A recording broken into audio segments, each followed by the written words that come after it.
Sebab itulah dalam satu hadis Nabi bagi tahu, disebabkan seksanya pada mahsyar, ada penduduk mahsyar yang bukan Islam bagi tahu kepada Allah, wahai Allah, campakkan terus aku ke dalam api neraka-Mu, wahai Allah. Sesungguhnya aku dah tak tahan dengan seksaan pada mahsyar-Mu, wahai Allah. Itu kata-kata orang bukan beriman. Maka bila mana bertemu dengan Nabi Adam, kata Nabi Adam, tidak. Ketika mana dunia dulu aku pernah melakukan kekhilafan, sekali saja aku melakukan kekhilafan, dan pada hari ini tidaklah ada hari yang paling Allah murka.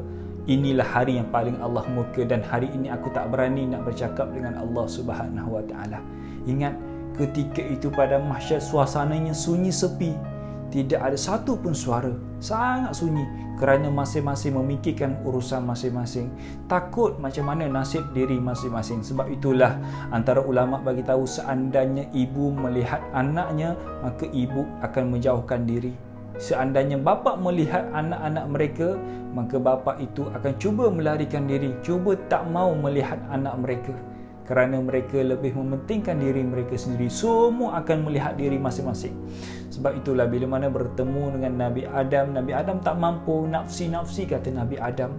Maka pergilah bertemu dengan Nabi seterusnya, Nabi Nuh, Nabi Musa dan sebagainya, dan kesemua para Nabi. Takut untuk bercakap, takut untuk minta kepada Allah Subhanahu Wa Taala.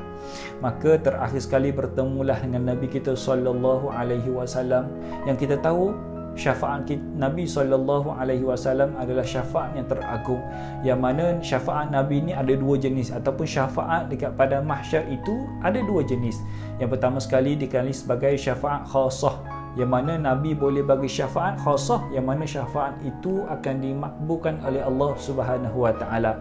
Seperti mana contoh syafaat Nabi kepada ayah saudaranya, kan, iaitu Abu Talib, yang mana Abu Talib tidak beriman kepada Allah Subhanahu Wa Taala. Puas Nabi berdakwah kepada Abu Talib, tapi Abu Talib tak beriman kepada Allah.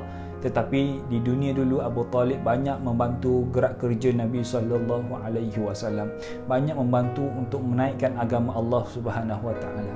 Disebabkan itu Nabi berdoa kepada Allah menggunakan syafaat khasah kepada Abu Talib, yang mana Allah terima doa itu, lalu Allah memberi azab api neraka yang paling ringan kepada Abu Talib, yang mana Allah pakaikan selipar kepada Abu Talib dan diletakkan dalam api neraka, yang menyebabkan isi otak Abu Talib menggelegak, dan Abu Talib kata kepada Allah, sesungguhnya akulah manusia yang paling diazab, yang paling teruk diazab oleh Allah Subhanahu Wa Taala.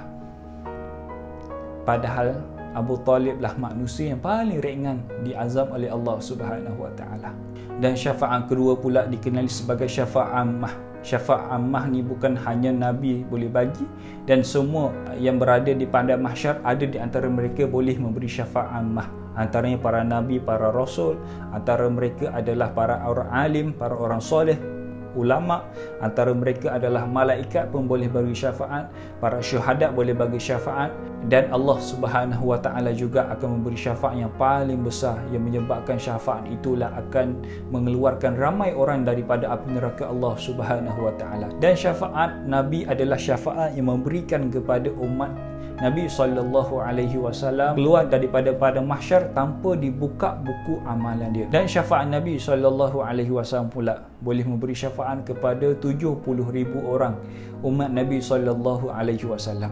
Dalam satu hadis yang lain, Nabi ada bagi tahu daripada jumlah 70,000 itu ada tambahan lagi dalam hadis yang lain.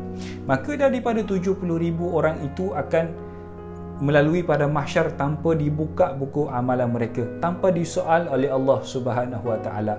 Mereka akan melalui saja pada mahsyar Allah Subhanahu Wa Taala.